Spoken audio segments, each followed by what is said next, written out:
right, I forgot to hit record, so we're back. We're behind YouTube, but we're talking about absolute truth. What is absolute truth? Does absolute truth exist? The trends in our society that are coming out of a loss of absolute truth. So we just defined absolute truth as something that is true in all times and in all places. It is something that is always true, no matter what the circumstances, perspective, or opinion.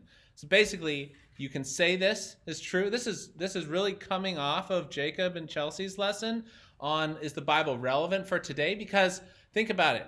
If truth can change, you could say, oh, the Bible was true for back then when it was written 2,000 plus years ago. It was written from 3,000 years ago to 2,000-ish years ago. It was true then, but things have changed, right? Our society's changed, so is the Bible relevant anymore? This is a direct connection to that conversation. We decide the Bible is relevant because God's truth is a perfect truth that can be true for then and true for today, and it's above the changing society. So this is right in the face of that question. Relative truth. Okay? Relative truth definition: something that can be true or not true, depending on the circumstances, perspective, or opinion. So, if the circumstances change, right? Like, oh, we have technology now. We have more science now, right? So, science actually is kind of evolving as far as true. Did you know that one time? What are some old things that science used to say and believe? Marshall? In spontaneous generation of life. So, they believed that mice appeared when there was a pile of grain, so that they would eat it. Spontaneous. In the medieval times. They would just appear. Life would just appear out of nothing. They believed that flies appeared out of meat. Oh, interesting. Because we didn't have the microscope to be able to see eggs and stuff like that, right? That was what they used to disprove the Bible. Oh, interesting. Yeah, Noah. But our solar system revolved around the Earth. Yes, the solar system revolved around the Earth, right? The Earth is flat. That the Earth is flat, right? Well, some people believe that I still. still believe that. Pluto is a planet. Trevor. It is a planet. They used to think that anesthesia didn't work on babies, so they Oh, or the babies didn't feel pain, yeah. and so they would they that's would do terrible. surgeries on babies and they'd be awake. Yeah. Oh, babies. Other things like we didn't discover the existence of germs for a long time, right? So doctors would do autopsies, Go straight to labor. wipe off their hands on their pants. They were just working on a dead body that had some disease, then go deliver a baby, And right?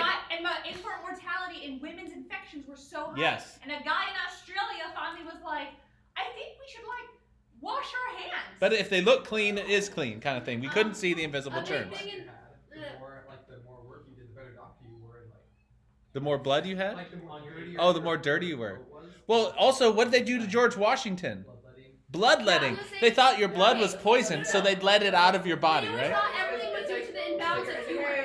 Hey doc, I'm sick. Oh man, I'm sorry, you just got bad blood. We'll let some of that out. And they would do leeches. They would put leeches on people and suck their blood out. It's not the imbalance of the things in your body. It's all about Yes. balance. Anyway, science, right? Even science that we hold up as science is truth, right? Science is always evolving, and science, by the true definition of science, good science, doesn't claim to declare absolute truth. It claims to investigate and provable, repeatable science, things that to their ability that they can do and test and repeat. Then they define that as fact, but. All scientific facts are always up for debate. If you can challenge a scientific fact with a repeatable test, then you can change science, right? So science isn't always an absolute truth either, right? So where do we find absolute truth? Is truth just relative? Is there any truth, or is it just always this evolving thing, right? So that's our question today. Here are the challenges to this issue. You do want me to write all these things under the conditions of absolute truth, right? I don't know.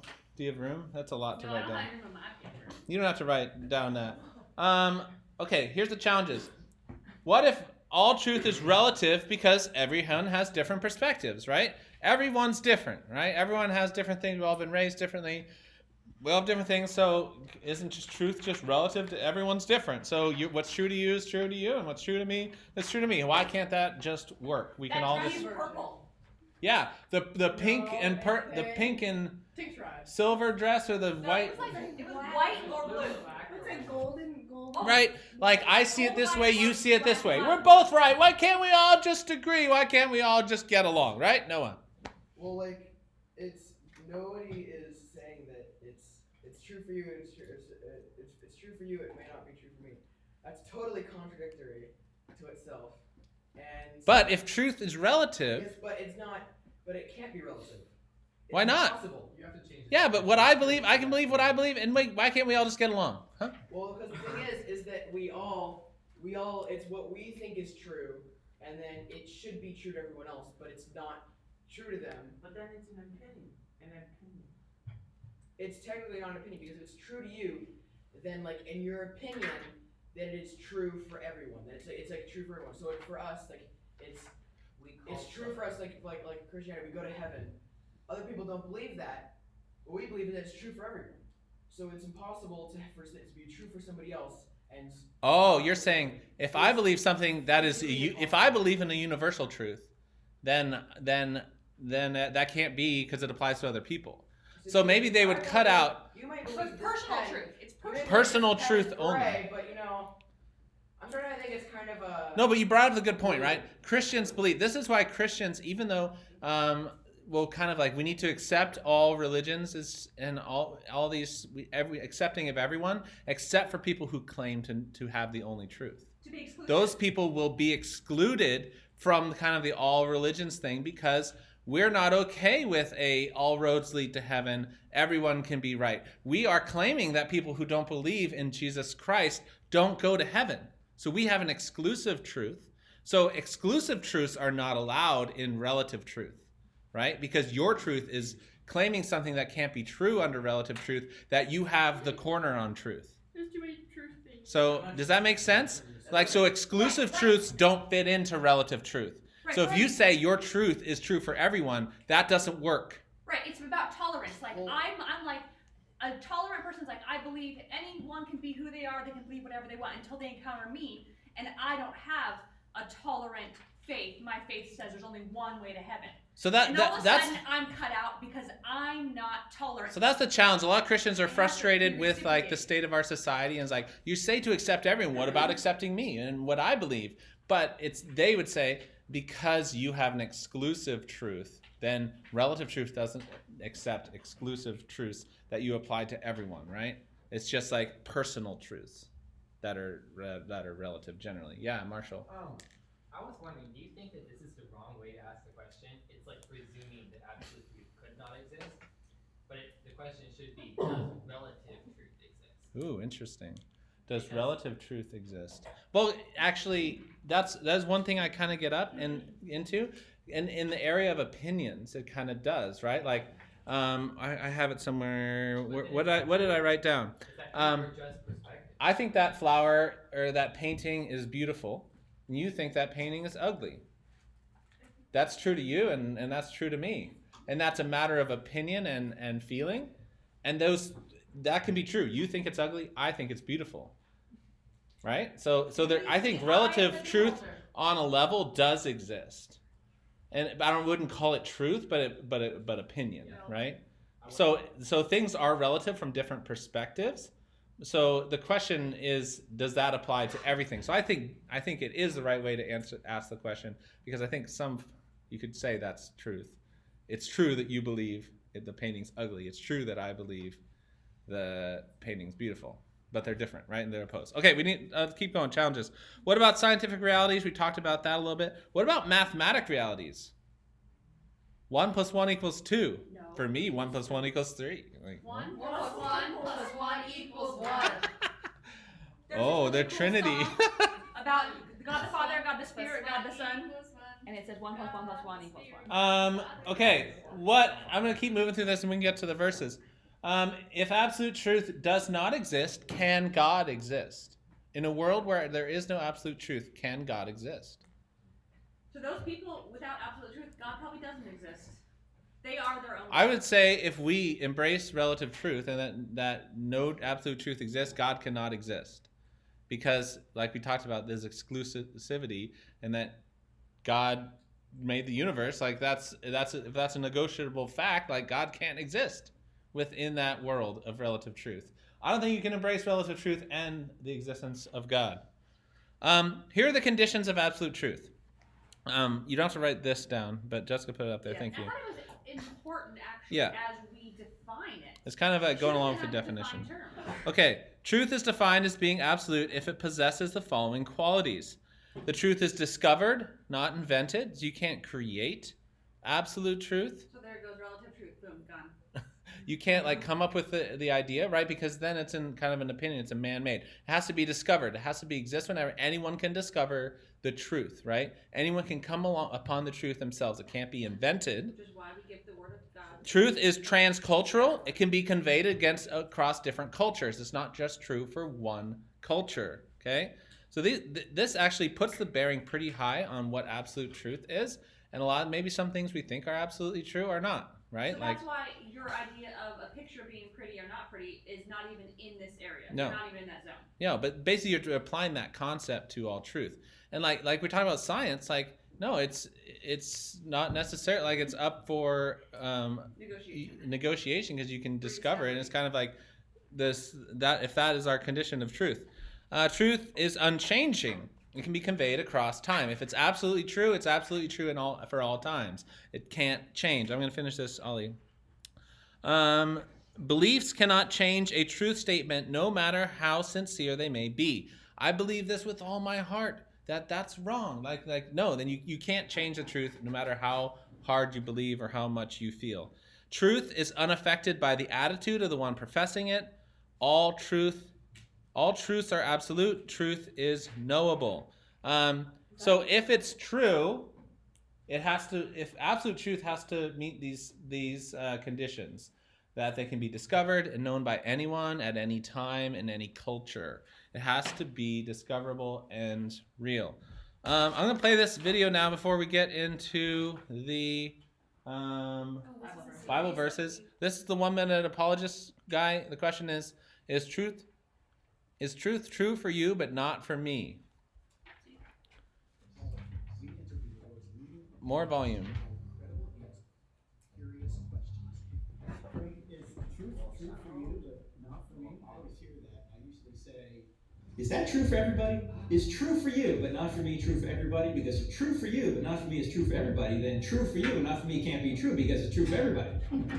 I know that's very intellectual consultation, but that's because it's self-defeating. It's actually, there's an easier way of illustrating this. True for you but not for me. Say, sure, go try that with your bank teller. Go to your bank teller one day and say, look, I'd like $100,000 out of my account. The bank teller looks at your account and says, I'm sorry, sir, you only have $47.16 in your account. That's easy to get the money, Bobby. You simply say, that's true for you but not for me. Give me the $100,000. Are you going to get the money? No, you're not. If it's true, there's only $47.16 in your account. That's true for all people at all times in all places when referring to your account at that time. It's just true. And by the way, it's true that Jesus rose from the dead. If he really did, that's true for all people at all times and all places.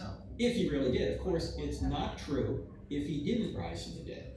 And I think the evidence is quite strong that he did. So saying it's true for you but not for me may sound good. It's the mantra of our culture, but it's self-defeating. It's logically self-defeating, and it just doesn't work. Sounds like you're trying to say that truth corresponds to reality. I am. I'm actually trying to say that. All right.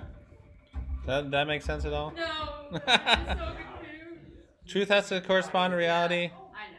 I just didn't like the. I like that he said like Jesus rose from the dead.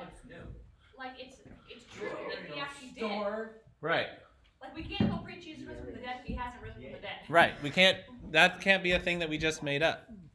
And if it's true, it's true. If it's not, it's not. But that didn't help with him. But I liked how he said like basically it's this whole concept is self-defeating. Like someone said it right at the beginning. Like is absolute true for you, true for me? Is that true? Like is that even true? But like that just makes people mad. I've actually said that to someone. They didn't like it. It didn't go well. All right, let's look at our Bible verses. What does the Bible say about absolute truth? I'll take volunteers to read. I'll sign all these passages. Who wants John 14:6? Trevor. Me first. Who wants 2 Timothy 2:15? Jalen. Who wants Exodus 20:16? Exodus. Maya. Exodus isn't up there. Oh, I don't have Exodus on here. I'll get it on here. Exodus 20:16, Maya. Okay, Maya. Ellie, you want John 1:14 Yeah. and 17? Yes. Great. John 8:31-32. Addison. John 4:24. Wiley. Lots of John. All right, and I'll do the last two. All right, let's see what the Bible says about truth. Starting with one of my favorite verses. It says it very clearly. John 14:6. Trevor. To me, Jesus said to him, I am the way and the truth and the life. No one comes to the Father except through me. I am the way, the truth, and the life. He said truth. The truth. This is the way. So- This is the way. What I love, starting here, this is what's so important. We ask the question, can God exist if truth doesn't exist? And how do we discover truth? And how do we know what's true and what's not? And what science can change? As we discover more and technology can change, the microscope gets invented, and all of a sudden we realize that things aren't actually solid. They're made up of atoms and tiny little pieces, right? So like some things we could imagine like, we're going to discover new technology. It's always going to change. Really, the reason truth exists is because God exists in his nature, in his attributes, who he is, an unchanging, knowable God. Like truth is defined by God, right? And like we look at everything else in our world, and yeah, we could say feelings and science changes and technology changes and culture changes, but it's only because of God that there is truth. So when Jesus says, I am the way, the truth, and the life, and then here's the exclusivity part. This is why Christianity will never be accepted in kind of a tolerant, all religions society. No one comes to the Father except through me. Is there room there for like, believe whatever you want to believe, you'll get to heaven? You guys can answer this. Come on, I believe in you. No, there's no room there, right? This is an exclusive faith. No one comes to the Father except through me. You can't have all roads lead to heaven. If you were just faithful in whatever religion you grew up in, then you're fine. It all works out in the end. Like, no, that's not. Christianity is exclusive to the point where it will never be accepted in an all-inclusive religion world because it's exclusive. All right, 2 Timothy 2:15, Jalen. All right. Work hard so you can present yourself to God and receive his approval. Be a good worker, one who does not need to be ashamed, and who correctly explains the word of truth. The word of truth, who correctly explains the word of truth. So, what is that talking about? What is the word of truth? The Bible. It's the Bible. So, not only do we have a God who exists by truth, he gave us something, he gave us a document, a big old document, full of truth. And we need to correctly handle it. We need to correctly explain it. We need to correctly use it. Can people use the Bible to lead people to not truth? To lies, to deceive people? Yes, there are people, you can take verses out of context. So even though we have a document that is truth, it can be misused. So I love that correctly handles the word of truth. We have to correctly handle it, take the whole Bible as a truth document and apply it to itself, and it handles itself. We can't just like pick and choose the verses like we talked about. You guys talked about that last week. Like you can't just take some parts of the Bible and be like, I believe this part. Like people who say, who's heard this before? I believe Jesus was a good teacher. Who's heard people say that about Jesus? Elon Musk just said it when they interviewed him. Like, yeah, Jesus was a good teacher. And that's actually a big problem because Jesus wasn't he was a good teacher, but he wasn't just a good teacher. He also claimed crazy things. So he can't just be a good teacher teaching nice moral ideas. Like he says, you need to, if you don't give up your mother and father, hate your mother, father, brother, sister, and come follow me, right? Like, does a good teacher say to hate your mom? No, but if God who is everything says I am the most important thing in your life, can that be true? Right? Like he's either, C.S. Lewis put it this way, he's either a liar, a lunatic, he's crazy, or he's the Lord. He can't be just a good teacher. He's either lying, he's crazy, or he is who he says he was. Because he makes incredible claims. He says, you have to eat of my body and drink of my flesh. I'm going to die for you. Like all these things. Like it wasn't just a good teacher. Sure, he has some nice... If you select some of his moral teachings, like love your neighbor, the golden rule, do good unto those, or treat others those how you want to be treated. If you select some of those good things, you could say he's a good teacher. But if you take all his teachings at once, he's not a good teacher. Sorry. Talking Wiley. about taking the Bible out of context. Yeah. Satan used the Bible to tempt Jesus. Yes. Yes. Satan uses the Bible. Absolutely can be misused. So rightly handle it. We're actually going to talk about Satan a little bit. But first, Exodus 20:16. Maya. You shall not bear false witness against your neighbor. Okay. I just wanted to put in there, lies is one of the 10 commandments. False witness against your neighbor. We're not supposed to do it. If you're not supposed to lie, that means there's a truth. So that means there's a truth. If lies exist, if truth doesn't exist, then lies don't exist. Isn't that interesting? Huh. Because it can be true for you, true for me, then it's not. There's no lies. John 1:14 and 17. Ellie. Okay. The Word became flesh and dwelt among us. We observed His glory, the glory as the one and only Son from the Father, full of grace and truth. And then 17. For the law was given through Moses. Grace and truth came through Jesus Christ. So Jesus came. Jesus is the Word of God. The Word became flesh. He is, the manifestation of God in our human world. What is he full of? Grace and truth. He's full of grace and truth. And the law was given through Moses, right? So we look at the Pentateuch. The first 5 books were given through Moses. The law and the commandments were given through Moses. But what did Jesus bring? Grace and truth. So he fulfilled even that. He was full of grace and truth. Grace and truth came through Jesus Christ. He exists as truth, right? So again, our definition of truth, what is absolute truth, comes back to the person of God. It exists within him. He is the reason that there's truth. If God doesn't exist, then yeah, we can believe whatever we want to believe, whatever we feel, right? So it really, to me, keeps coming back to the existence of God. There are practical, I was looking at the mathematical thing. I had that up there. Without God, can you prove mathematics? And you kind of can with mathematics. Not without God, can you prove absolute truth exists? What do you guys think? Without God, just using math and science. No. Well, math has just one answer. Well, yeah. So science that we talked about, you can discover the truth, but it's always up to reprove. But what about math? Math is math. Why do they change math? Okay. Math changes. What about what's it called? The math you have to do now in school? Oh yeah, what Ellie, your teacher was like, Dimensional analysis. No. No, we're doing this. The whole idea, We're doing the this. whole different how they change math. What is he talking about in that movie? In The Incredibles. Oh, it's like how Decimals. We're talking about No, decimals. the you whole don't just do long division anymore. the new math. Or like, Common Core math, right? They changed math, right? Anyway, so there's crazy things in our world that even math doesn't add up, right? Like gravity. Do you know gravity can affect time?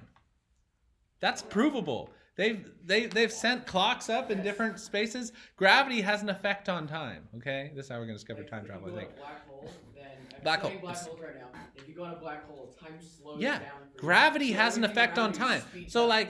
even math, I think, can be affected and changed, right? So even math can be distorted. Maybe you discovered perfect math, but anyway, I don't think you can define absolute truth without God, even in math. I don't know. This It's is the crazy. problem. When we did our debate in English about absolute truth, I couldn't just not bring up Jesus. There's no point. There's no point arguing that that's truth. You're not. But not gonna be, this is why it starts to make sense to me why people believe in relative truth, because without God, I don't think absolute truth exists. So if you deny the existence of God, That's what I said. I was like, if you don't have Jesus, absolute truth is nothing gonna exist. But Jesus is the only. God is the only absolute. yeah. I think very truth. heated, I think very that's one heated thing that's argument. become more clear to me here is I was trying to prove the existence of absolute truth without God, and I think it's basically could be impossible. Okay, John 8:31 and 32. that's Addie, right? Addie. So Jesus said to the Jews who had believed him, "If you abide in my word, you are truly my disciples, and you will know the truth, and the truth will set you free. Abide. Truth will set you Yeah, free. abide. Oh, abide. That's your favorite word. One of the greatest fears people have, and I've heard this a few times. Like I think number one is spiders or something. Public speaking. Oh, number one, yeah. Number one is public speaking. Number two is spiders. Number three is death. Actually, the number one fear is the fear of the unknown, because every single fear in existence corresponds with those. Noah, I'm so glad you're here today because that's what I wrote down. The fear of the unknown. Really, it's even bolded. It's bold. Greatest fears, the fear of the unknown. It's rooted in, Go get an right? extra donut. Death. Why do we fear death? Why do we fear death? Because we don't know what's going to come next. Why do we fear spiders? Because we don't know if they're venomous. I don't know. Why do we fear public speaking? We don't know if we'll do a good job. Maybe they'll laugh at us. Maybe we'll look stupid, right? It's the fear of the unknown. So if truth can't exist, like so much fear is possible, right? We don't know. If there's no truth, that's a reason to have a lot of fear. What does it say? The truth will set you free. If you know the truth will set you free. In God's truth, there is freedom, right? There is peace. We can know there is hope. That is what's so amazing about God's truth, is the hope that exists within it. Like without truth, lots of fear, right?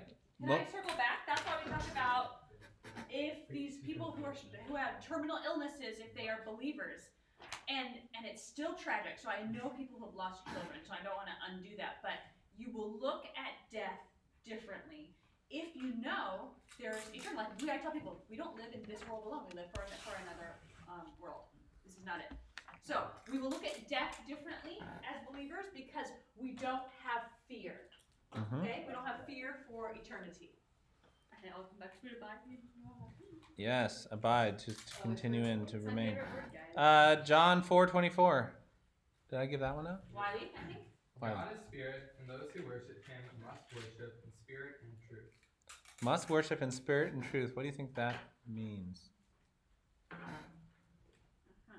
Well, here's what's interesting. You can't worship the maker. Spirit, right? Is what is spirit? It's something we can't touch, right? It doesn't exist within our five. How many senses do we have? 5? We have 5 senses: touch, feel, or touch, smell, taste, hear, and see. Okay. Can we see? My taste is gone and my smell is gone. So spirit, I don't know. Anyway, spirit and truth are kind of like we can know truth. We can test truth. We have to worship Him in spirit and truth. God exists within spirit and truth. He is not. That's why it requires faith, because God is spirit, right? We can't just like do a science experiment to prove God exists, but we must worship Him in spirit, within faith and truth. I think those. I don't know. There's a lot there. Everything. We must worship Him in truth. We can't worship Him without truth, right? Like, what does it take to go to heaven? We have to believe, right? That corresponds with truth. We have to believe that truth exists. We have to believe that God is real, that Jesus died for our sins, that He came down as a human, right? So it requires us to believe in truth. Truth is a requirement for faith. I mean, we have to believe truth exists. If you don't believe truth exists, you can't have real faith. That's why it's crazy foundational. No, this is important. This is like when I was a freshman in high school, I was just telling someone this. I said, I was like, okay, I believe the Bible's true. I believe Jesus is who He says He is. And that basis led me to faith in Him, like in a personal way, like not just a growing up way. I was like, all right, I believe it's true. It has to change me and I have to believe. And so from there, I was like, yes, Jesus, I'm going to do what you say and I'm going to follow you because I believe this is true. So truth was important for my faith, right? I had to say, I believe it. It has to do something. No. What's interesting is that even, like, it's like we said, we can't, there's no science experiments to prove that God's real. I've actually thought about this recently. If there was a science experiment, the interesting thing is we would get a very, very, very, very small percentage of people who would actually believe, because no matter what, there's always going to be the other side having more science to prove it wrong. Well, that's kind of the thing. Like, I've prayed this before. Like, God, why did you do a miracle here? If we have absolute way to prove it, there's still going to be so many people, like most. Right. Yeah. What about? Did everyone believe when Jesus was healing like every day, doing crazy miracles every day? Did everyone believe? Like, oh yeah, He's God. Right? No. So many people disbelieved. They're like, let's kill Him. Right? Like. Crucify Him. Get Him out of here. Yeah, so it always is going to require faith. And that's one crazy thing. Like, I've asked God, like, yeah, do a miracle here. Then all these people will believe. Wouldn't that be awesome? Like, but like, no, we're doubters. Blessed are you who believe without seeing. That's Jesus' words. So faith is always going to be required, regardless of how much evidence God were to show up. And so that's why he requires faith. Like, we still have to believe it. So it's crazy. All right. I love this. I discovered this. I never really realized that this was said. But literally, the idea of relative truth came up in Jesus' trial. He goes before Pilate. You are a king then, Pilate answered. Jesus answered, you say that I'm a king. In fact, the reason I was born and came into the world was to testify to truth.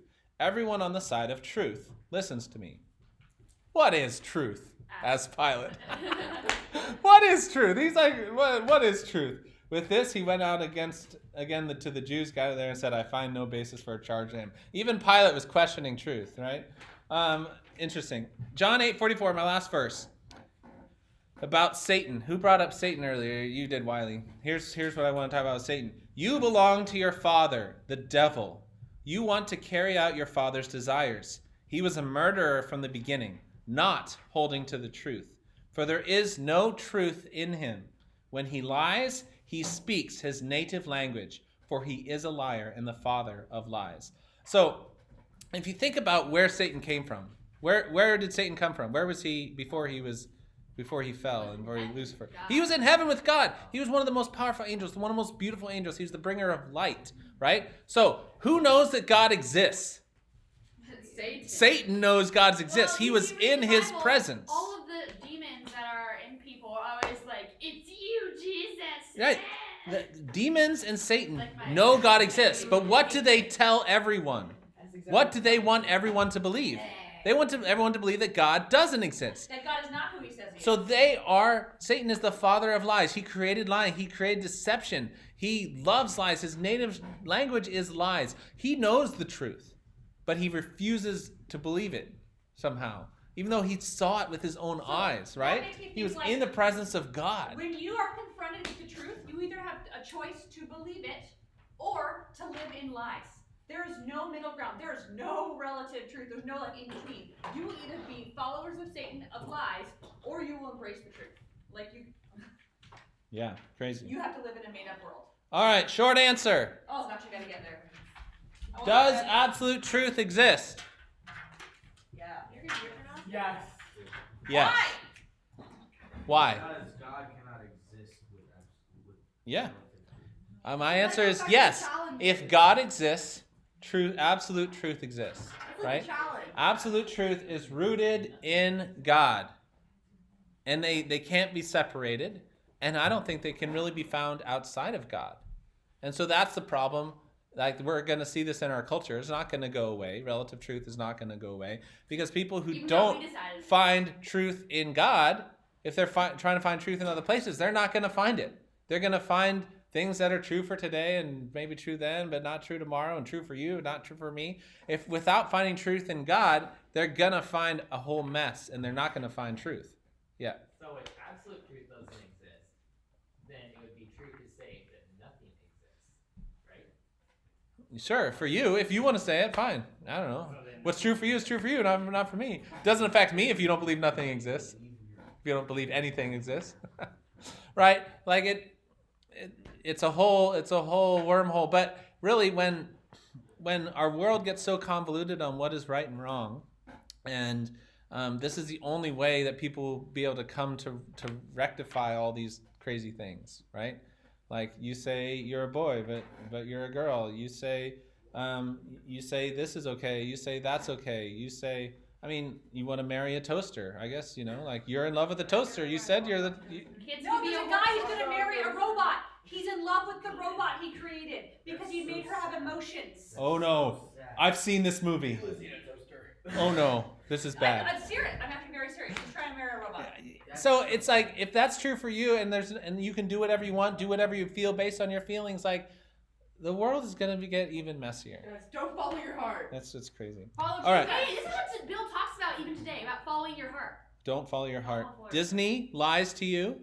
They say follow your heart. Your heart is evil. The Bible says the heart above all is deceitfully and wicked. Doesn't Jesus Christ do our hearts? Yeah. So So why don't we listen to our hearts? Jesus does not. Jesus is in heaven. No. He's in a physical body. The He's not in donut your man heart. says there's a little door on your heart and Jesus goes in it. There's a whole. Okay, why?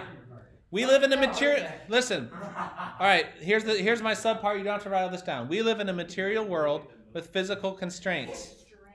Constants. I had constants. Oh, no, that's right. Constants. That's correct. Physical constants. Science and math seek truth, laws of nature, the conditions of the universe. Relative truth does exist in matters of opinion. We talked about that. So it's not even relative truth. It just becomes opinion. Yeah.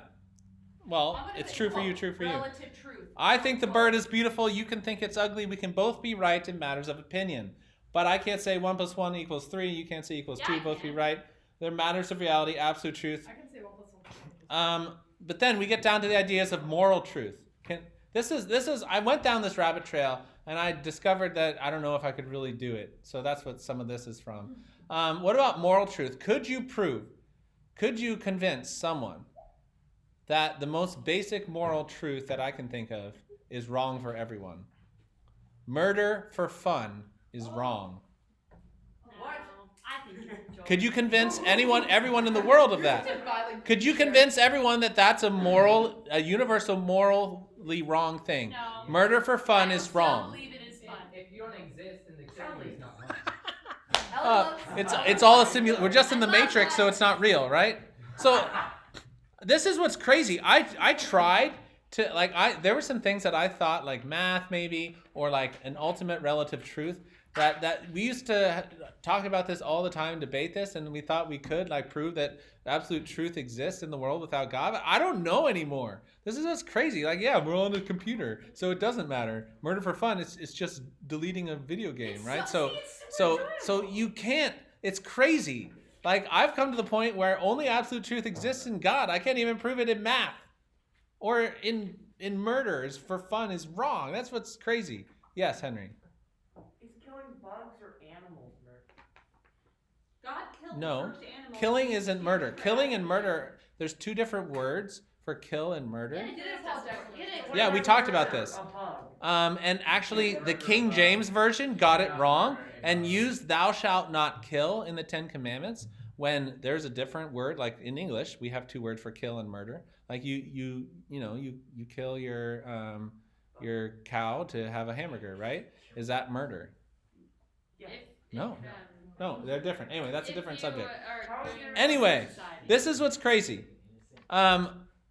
Even though I was gonna go in a different direction with this and try to like show you guys that we could all prove that murder for fun is wrong, like absolute truth outside of God doesn't exist. So that's the crazy thing we're always going to be up against as we're trying to talk about absolute truth. Oh, I forgot to read this. Brian, then it basically you're saying it requires faith. Yeah. And so when we try to argue this, so that'd be interesting. I'm sure there's apologists who would be able to argue on the street with someone. You can have a conversation, but ultimately it comes like you can't argue people into heaven with facts and stuff. And they need Jesus. Truth is who God is. The reason we have truth is because it's Him. It's His nature. So when you try to find truth outside of Him, you won't. Yeah. You want me to read this little story? We're out of time. Truth and truth is required to have Brian, faith. what time is it? It's 40:53. We're out of time. I had this little story to read to you. Thank you, everyone. Good job. Truth only exists in God.